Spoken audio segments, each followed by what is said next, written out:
Mari kita satu di dalam doa sebelum kita memasuki firman Tuhan. Bapa kami yang di surga, kami datang pada malam hari ini.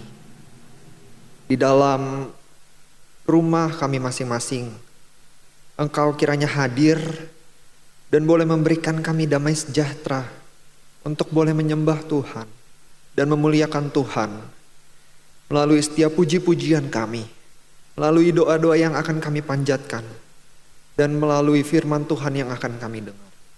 Kiranya Engkau yang boleh memberikan hati dan pikiran yang fokus untuk boleh mengerti dengan detail dan dengan jelas apa maksud dari penulisan yang akan kami baca. Dan biarlah firman itu boleh bertumbuh di dalam hidup kami dan berbuah banyak. Dan orang-orang di sekitar kami juga boleh menjadi saksi di mana kami melakukan firman Tuhan. Ini doa kami ya Tuhan, kami rindu Tuhan boleh menjamah kami. Di dalam nama Tuhan Yesus Kristus kami berdoa. Amin. Shalom Bapak Ibu Saudara sekalian. Kita bersyukur malam hari ini kita boleh sama-sama sekali lagi dijamah oleh firman Tuhan. Yang mana kita akan melanjutkan seri ciri-ciri murid Kristus yang diambil dari Yohanes 17. Dan kali ini kita masuk ke dalam ciri yang terakhir, yaitu di dalam namamu. Mari kita buka Yohanes pasal yang ke-17 ayat yang ke-11 sampai yang ke-12. Mari kita membacanya bersama-sama, hanya 2 ayat. 1, 2, 3. Dan aku tidak ada lagi di dalam dunia, tetapi mereka masih ada di dalam dunia. Dan aku datang kepadamu, ya Bapa yang kudus. Peliharalah mereka dalam namamu, yaitu namamu yang telah engkau berikan kepadaku, supaya mereka menjadi satu sama seperti kita. Selama aku bersama mereka, aku memelihara mereka dalam namamu, yaitu namamu yang telah engkau berikan kepadaku. Aku telah menjaga mereka, dan tidak ada seorang pun dari mereka yang binasa, selain daripada dia yang telah ditentukan untuk binasa, supaya genaplah yang tertulis dalam kitab suci. Bapak Ibu Saudara sekalian, adakah saudara-saudara mengingat buat saudara-saudara yang mengikuti rutin doa Rabu dari bulan Januari, kita sudah masuk ke ciri yang ke-7. Namun kalau udah sampai 7, biasa kita lupa yang nomor 1-nya. Sehingga saya akan coba mereview sedikit tentang apa-apa saja ciri-ciri murid Kristus. Yang pertama adalah sukacita. Yang kedua, kudus. Ketiga, kebenaran. Keempat, kembali lagi sukacita, seperti ada kesalahan. 5, misi. 6, kesatuan. 7, kasih. Dan kali ini yang ke-7 adalah di dalam nama Tuhan. Sehingga yang nomor 4 itu harusnya di skip. Bapak Ibu Saudara, di poin di dalam nama Tuhan ini menjadi sesuatu yang sangat penting karena itu mencakup kepada setiap karakter-karakter lainnya. Karakter sukacita, karakter kudus, karakter kebenaran. Itu adalah karakter yang tidak dapat dilakukan di luar Tuhan. Hanya bisa dilakukan ketika kita ada di dalam Tuhan. Itulah ciri-ciri orang benar, orang-orang yang berasal dari Allah, yaitu kasih. Orang-orang yang sudah mengenal kebenaran, orang-orang yang bersukacita di dalam Tuhan adalah orang yang sudah merasakan hidup di dalam Tuhan dan memang adalah sukacita hidup di dalam Tuhan, sehingga baru keluar output yang menyerupai karakter-karakter Kristus. Bapak Ibu Saudara, di dalam tanda-tanda murid ini yang terakhir menjadi sebuah rangkuman yang sangat penting untuk kita boleh sama-sama pelajari dan kita pahami. Kita tahu di dalam pasal 17 ini adalah doa Tuhan Yesus, di mana catatan doa Tuhan Yesus terpanjang yang pernah ada. Dan di dalam doa-doanya dia banyak mendoakan dirinya yang akan mempersiapkan untuk ke jalan salib dan murid-muridnya. Dia berdoa untuk murid-muridnya. Dan di dalam konteks yang kita sedang baca kali ini adalah Tuhan sedang berdoa untuk murid-muridnya. Dan Yesus ketika itu berdoa Karena dia tahu bahwa dia tidak lagi selamanya di dunia. Dia akan segera meninggalkan dunia ketika dia tahu bahwa salib itu semakin dekat. Dan salib itu akan menandakan bahwa pekerjaannya selesai. Dan dia akan segera bertemu dengan Tuhan Allah Bapa di sorga. Namun ketika dia pergi, dia akan meninggalkan 11 murid-murid lainnya. Yang mana ada satu Yudas yang berkhianat. Dan memang itu ditulis di sini untuk agar kitab suci digenapi. Dan 11 murid inilah yang akan tetap tinggal di dalam dunia dan melanjutkan pelayanan Yesus Kristus untuk memberitakan Injil. Dan disinilah Yesus berdoa untuk mereka. Berdoa untuk apa? Bukan untuk supaya mereka mengambil mereka dari dunia. Melainkan supaya mereka terlindungi daripada yang jahat. Dan bahkan Tuhan Yesus bilang, saya sudah melindungi dan tidak ada satupun di antara mereka binasa. Selain daripada yang sudah ditentukan. Maksudnya apa? Tuhan menjaga bukan supaya murid-murid tidak kena badai. Bukan supaya murid-murid itu tidak mengalami masalah. Tetapi supaya murid-muridnya itu tetap setia di dalam iman mereka. Di tengah roh jahat dan iblis yang terus menipu dan membawa anak-anak Tuhan meninggali imannya. Disinilah Tuhan berdoa agar Tuhan Bapa di sorga melindungi iman mereka. Agar mereka tetap senantiasa di dalam kebenaran, di dalam Tuhan. Dan di dalam konteks ketika Tuhan melindungi, ini menjadi sesuatu yang akan kita bahas banyak pada hari ini. Namun sebelumnya kita akan melihat pemeliharaan Tuhan, perlindungan Tuhan. Di sini ditulis ada 2, di ayat yang ke-11 dan ayat yang ke-12. Di ayat yang ke-11 adalah permohonan Tuhan Yesus agar Bapa yang memelihara. Dan di ayat yang ke-12 pernyataan bahwa Tuhan Yesus di dalam pelayanannya sudah memelihara mereka. Pemeliharaan Yesus itu sekitar 3 tahun.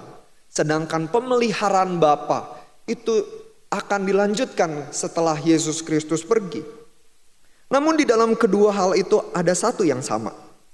Yaitu memelihara di dalam namamu. Ya, di ayat yang ke-11.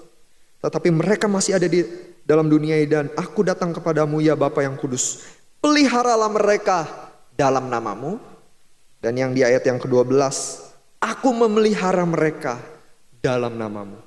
Sehingga pemeliharaan yang diberikan Yesus dengan pemeliharaan yang diberikan Bapa adalah pemeliharaan yang sama. Pemeliharaan yang berasal dari hikmat yang sama, dari kuasa yang sama, dari kasih yang sama. Dan tidak ada mana yang lebih kuat dan mana yang lebih lemah. Karena mereka berasal dari sumber yang sama, yaitu sumber nama Tuhan, namamu. Yang nanti akan kita bahas lagi, maksudnya nama ini apa? Dalam namamu, nama yang diberikan engkau kepadaku, nama apa? Nanti akan kita bahas. Tuhan Yesus itu sangat mengerti bahwa dia tidak dapat berbuat apa-apa dari dirinya sendiri, walaupun dia adalah anak Allah dan dia berkuasa. Sebab aku tidak menuruti kehendakku sendiri, melainkan kehendak Dia yang mengutus aku. Sehingga terserah Bapa di sorga yang utus, kapanpun waktunya mau ambil, boleh sampai selesai. Lalu dia selesai, Yesus 30 tahun aja hidupmu, ya Tuhan Yesus akan dengan rela kembali. Dan ketika kita menyadari ini bahwa ada si pengutus dan ada yang diutus, maka Yesus Kristus akan sangat tunduk kepada yang mengutus dia, yaitu Bapa di sorga. Dan ini kebalikan sekali dengan sifat manusia Bapak Ibu Saudara. Saya teringat tahun lalu saya nonton bola. Ini sesuatu yang saya rindukan selama di rumah aja karena sepak bola ternyata juga ikut di rumah aja, jadi nggak ada lapangan bola yang isinya pemain sepak bola lagi. Ini adalah kiper termahal yang dibeli sepanjang sejarah sepak bola. Namanya Kepa. Kepa ini bertanding di final melawan Manchester City tahun lalu 2019. Dan di final ini menjadi sesuatu yang sangat penting untuk Kepa, karena Kepa harus menunjukkan bahwa dia adalah kiper termahal. Dan dia betul-betul mengerjakan tugasnya dengan tidak mengizinkan satu gol pun. Hebat kan? Selama pertandingan 90 menit. Tapi juga teman-temannya nggak ada yang bisa golin. Jadi hasilnya berapa? 0-0, seri. Nah, Bapak Ibu Saudara, ketika mereka bertanding dan mereka seri, mereka harus melakukan perpanjangan waktu. Dan 2 kali 15 menit juga tidak menghasilkan apa-apa, tidak ada gol. Tapi ada keputusan yang diambil pelatih waktu itu. Pelatih ingin mengganti Kepa di 2 menit sebelum selesai. Wah, Kepa ini pemain termahal. Dia merasa kenapa harus diganti sama si Willy Ceballos ini. Yang lebih jelek mainnya, yang lebih gak mahal dan murah dan payah. Kenapa pelatihku mengganti aku? Memang ada kesan waktu itu Kepa sempat cedera, tapi Kepa merasa baik-baik saja. Dia tidak merasa saya harus diganti. Dan apalagi bentar lagi adu penalti. Ini menjadi sesuatu yang krusial. Aku bisa menunjukkan diriku bahwa aku bisa. Di saat seperti itulah Kepa bersikeras tidak mau diganti. Dia berantem sama pelatihnya. Pelatihnya lempar botol, terus mau keluar dari lapangan berasa kayak otoritasnya nggak ada. Mau ganti pemain aja, pemainnya di lapangan bisa bilang nggak mau. Padahal lihat udah siap-siap kiper yang baru, dan si wasitnya juga udah mengangkat nomor yang harus diganti. Tetapi Kepa bersikeras tidak mau diganti. Dia memberikan tanda jempol. I'm fine, jangan ganti aku. Tidak mau, jangan ganti saya. Jangan ganti saya masih mau main. Akhirnya Kepa tetap main. Dan berlangsunglah adu penalti. Akhirnya menang atau kalah Bapak Ibu Saudara? Kalah. Dalam hal ini kita melihat, kok bisa ya ada seorang bawahan yang menolak atasannya untuk memerintah. Karena kesombongan, karena merasa diri mampu, atau karena merasa diri hebat, atau mungkin ini hanya sekedar miskomunikasi juga, itu ada kemungkinan. Tapi memang di dalam konteks waktu Tuhan Yesus menjaga murid-muridnya, dan saatnya Tuhan Yesus pergi dan harus digantikan, maka dia akan merasa, loh sama aja. Aku melindungi murid-muridku dengan nama Tuhan, dan Bapa akan melindungi dengan nama yang sama. Dan tidak akan ada result yang berbeda. Dan tidak akan ada mana yang lebih berkuasa. Karena disinilah ayat yang penting sekali. Aku tidak dapat berbuat apa-apa dari diriku sendiri. Sebab aku tidak menuruti kehendakku, melainkan kehendak Dia yang mengutus aku. Bapak Ibu Saudara, walaupun Tuhan Yesus Maha Kuasa, tapi kerendahan hatinya luar biasa. Dia sungguh-sungguh mengerti apa artinya menjaga murid-muridnya dalam namamu.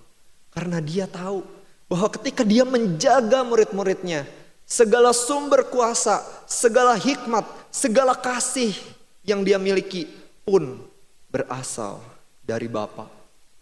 Yang berasal juga adalah yang harusnya dia juga bisa menyatakan berasal dari dirinya sendiri. Tapi dia tidak mengatakan hal itu. Bapak Ibu Saudara, hal inilah yang menjadi kekuatan kita untuk kita meyakini bahwa kita saat ini berada di dalam Tuhan yang berkuasa.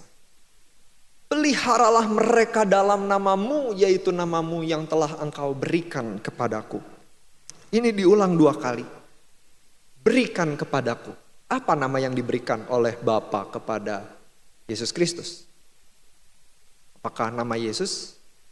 Yesus tidak bisa dipasangkan kepada Allah Bapa. Apakah Kristus, Mesias, itu juga tidak bisa dipasangkan kepada Allah Bapa? Berarti ini ada satu nama yang bisa di-sharingkan, bisa dipasangkan kepada Allah Bapa dan bisa dipasangkan kepada Yesus Kristus. Nama apakah itu? Dan ketika kita membaca ayat-ayat sebelumnya, bahkan di pasal 1 ayat yang pertama, Yohanes menuliskan pada mulanya adalah firman. Itu Yesus. Firman itu bersama-sama dengan Allah. Dan firman itu adalah Allah.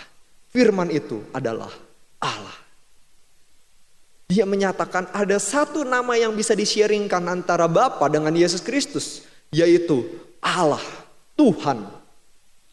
Dan itu juga diakhiri di Yohanes pasal 20 ketika khotbah setelah Paskah yang dibawakan oleh Lausaedi. Ketika Thomas memberi jawab kepada Yesus, "Ya Tuhanku dan Allahku," itu menunjukkan bahwa murid-muridnya pun dari yang mempertanyakan siapa Yesus menjadi tahu bahwa dia adalah Allah. Maka nama yang diberikan Bapa kepada Yesus Kristus adalah nama Allah. Allah yang berkuasa, Allah yang ditakuti seluruh bangsa ketika di dalam peperangan. Allah yang memimpin bangsa Israel keluar dari Mesir. Allah yang berdaulat atas segala ciptaan. Allah yang begitu besar. Allah, atribut Allah itulah yang diberikan kepada Yesus Kristus. Di dalam Mazmur banyak kali Daud menuliskan tentang gunung batu, tentang tempat perlindungan. Ketika dia merasa takut, dia menuliskan Mazmur. Dan banyak Mazmur-Mazmur yang dituliskan seperti Mazmur yang tertulis di slide adalah 147. Allah itu bagi kita tempat perlindungan dan kekuatan sebagai penolong dalam kesesakan, sangat terbukti. Di dalam perlindungan Tuhan, ketika Tuhan melindungi kita di dalam nama Tuhan, itu bukan cuma sekedar kita sedang berada di dalam sebuah tempat atau ruangan yang aman. Seperti di dalam konteks penyakit saat ini, orang-orang disarankan untuk tidak berkumpul 5 orang atau lebih. Orang-orang disarankan untuk berada di rumahnya masing-masing. Demi apa? Demi keamanan, demi perlindungan. Tetapi disinilah Daud menyatakan bahwa tempat perlindungan dia adalah Allah. Tempat perlindunganku adalah Allah. Dan bahkan di dalam kehidupan Corrie ten Boom ketika dia ada di Nazi, dia berkata, dia banyak sekali kutipan-kutipan yang sangat bagus dan ada 40 quotes yang sangat bagus kalau Bapak Ibu Saudara boleh scan barcode di ujung. Dan saya mengambil salah satunya. Never be afraid to trust an unknown future to a known God. Jangan pernah takut untuk percaya kepada masa depan yang tidak jelas. Kita percaya kepada Allah yang jelas. Jangan pernah takut untuk percaya. Jangan pernah takut untuk percaya kepada Allah yang memberikan keamanan. Corrie ten Boom bukan orang yang hidupnya fine-fine aja. Dia orang yang melindungi orang-orang yang ditangkap-tangkapin oleh Nazi. Dan dia sempat sekitar 800 orang dia selamatkan. Dan di konteks waktu dia sedang menyelamatkan Nazi, dia akhirnya ketangkep karena ada satu pengkhianat. Dan ketika dia ketangkep, orang tuanya, papanya ditangkap juga, saudara perempuannya juga ditangkap juga. Dan papanya meninggal setelah 10 hari ditahan, sedangkan saudara perempuannya meninggal setelah 10 bulan. Dan kejadian itu membuat dia sedih sekali. Sedih sekali karena dia harus kehilangan anggota keluarga yang dia cintai. Tapi ketika dia keluar, dia selamat.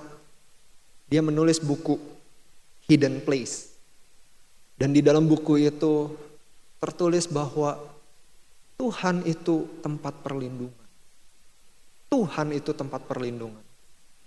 Saya pernah ke Papua dan saya bertemu dengan orang yang melayani dengan luar biasa.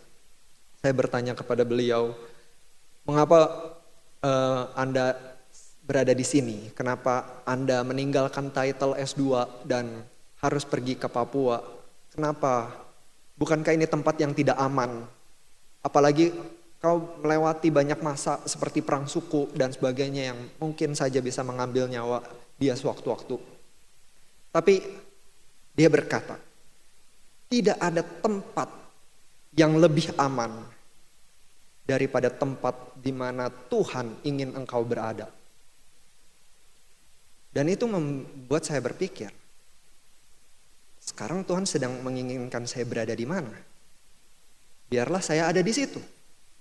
Kalau ternyata Tuhan menginginkan saya berada di rumah, maka rumah menjadi tempat yang teraman bagi saya. Jikalau Tuhan ingin saya berada di medan perang, maka medan perang pun menjadi tempat yang paling aman untuk kita tinggali. Mengapa? Karena disitulah Tuhan berada, menyertai kita. Saya punya saudara yang masih bekerja karena dia seorang dokter. Dan dia bertemu dengan pasien-pasien positif atau suspek. Dan itu sangat mengancam nyawanya atau mengancam kesehatannya. Dan apakah itu menjadi sebuah tempat yang aman untuk dia berada? Saya katakan, jikalau konsep tempat teraman kita adalah tempat di mana Tuhan ingin kita berada, maka rumah sakitlah menjadi tempat yang teraman untuk dia.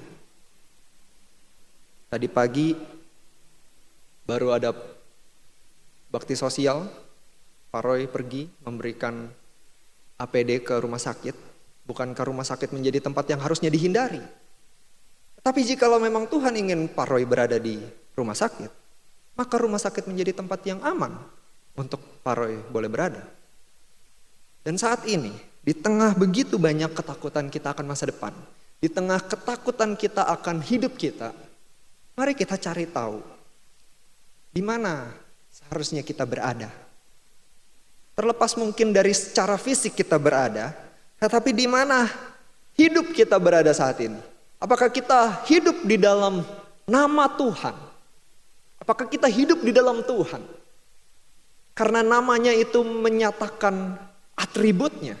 Berbeda dengan kita yang melihat sesuatu nama yang biasa aja.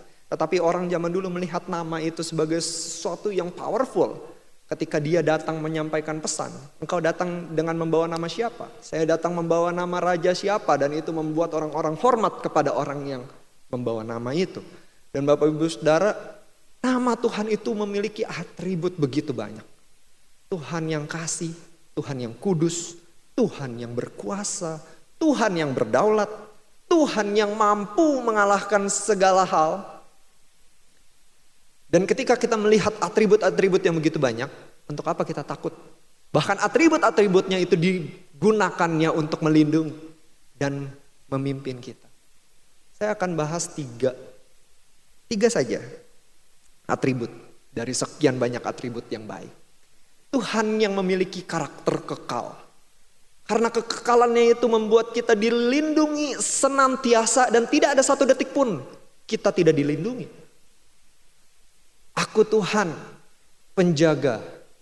Setiap saat aku menyiraminya supaya jangan orang mengganggunya. Siang malam aku menjaganya.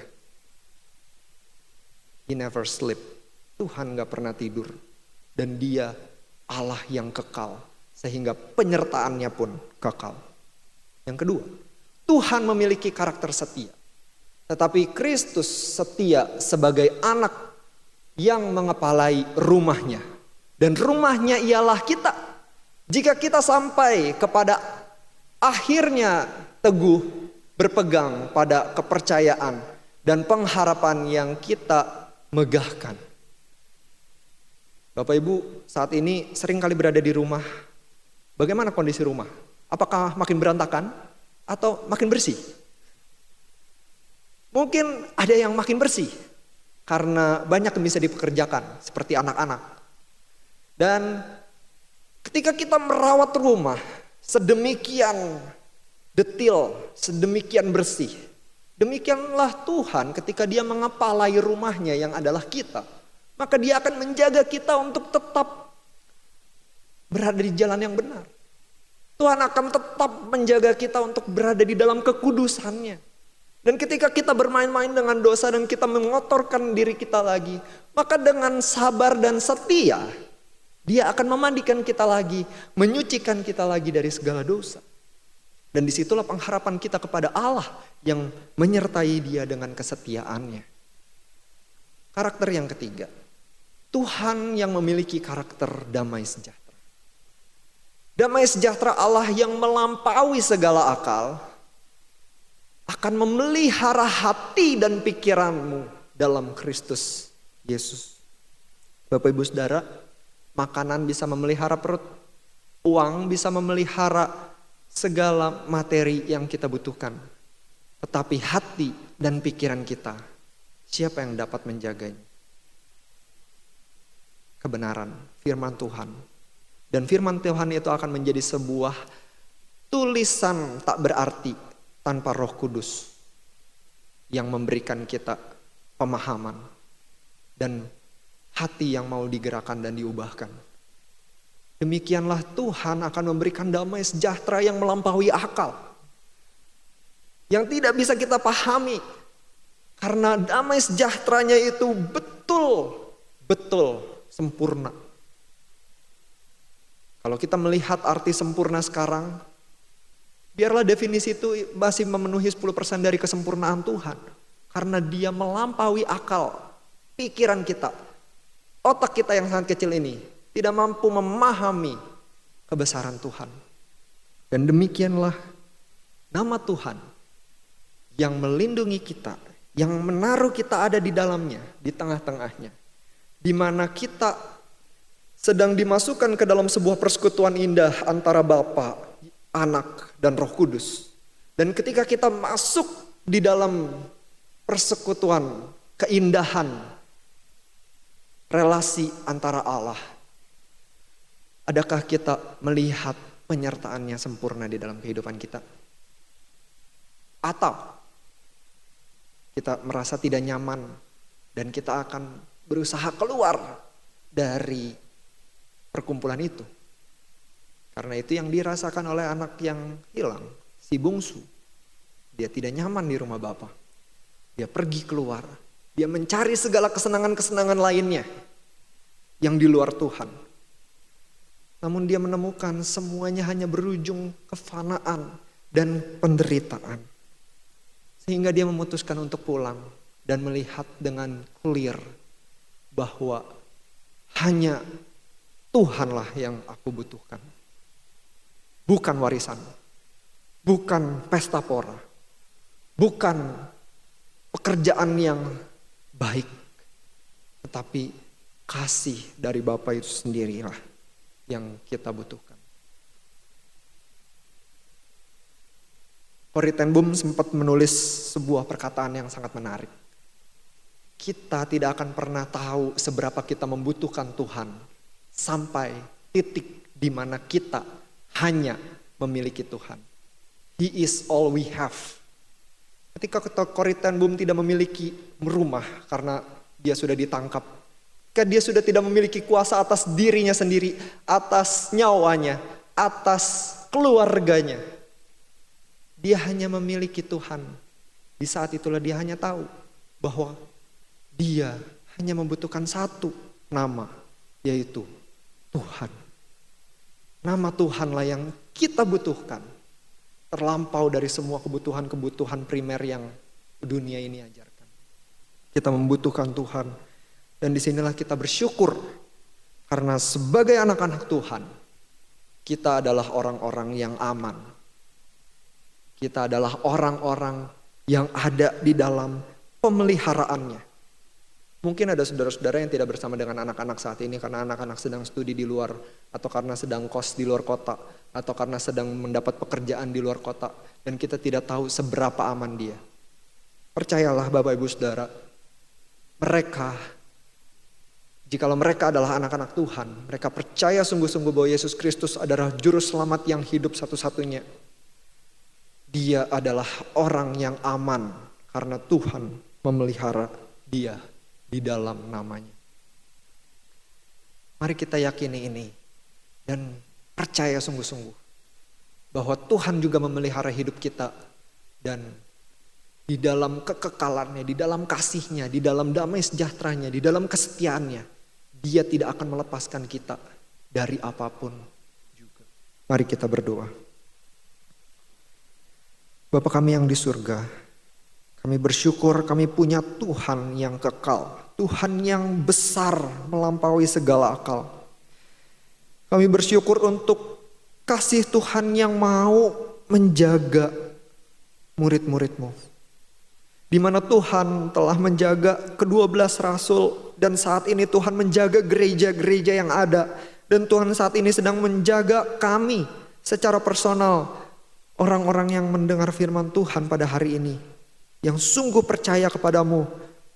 Kami bersyukur untuk setiap perlindungan Tuhan. Karena hanya itulah yang membuat saat ini kami aman. Karena hanya itulah yang membuat saat ini kami boleh tenang. Tanpa harus khawatir akan hari esok. Tanpa harus khawatir akan orang lain yang kami kasihi. Tanpa kami harus khawatir akan kondisi negara kami yang semakin hari mungkin tidak kunjung baik. Kami mau hidup di dalam optimisme Tuhan. Yang adalah kokoh di dalam pendiriannya sebagai Allah. Yang tidak pernah berubah. Dari hari ke hari Engkau tetap sama. Dan ketika Engkau memberikan kasih, ketika Engkau setia, ketika Engkau menolong dan memimpin, Engkau tidak pernah tidak memimpin dan tidak menolong. Engkau tidak pernah satu detik pun tidak mengasihi. Engkau tidak pernah satu detik pun tidak berkuasa. Segala sesuatu harus kami yakini kepadamu Tuhan. Kami mau hidup di dalam nama-Mu. Kami mau di dalam perlindungan Tuhan. Di tengah segala kekhawatiran dan ketakutan kami, secara jujur kami boleh berkata, tetapi biarlah kami boleh mendapat ketenangan yang hanya daripada Tuhan saja. Tuhan tolong kami. Tuhan tolong kami. Ini doa kami ya Tuhan. Di dalam nama Tuhan Yesus kami berdoa. Amin.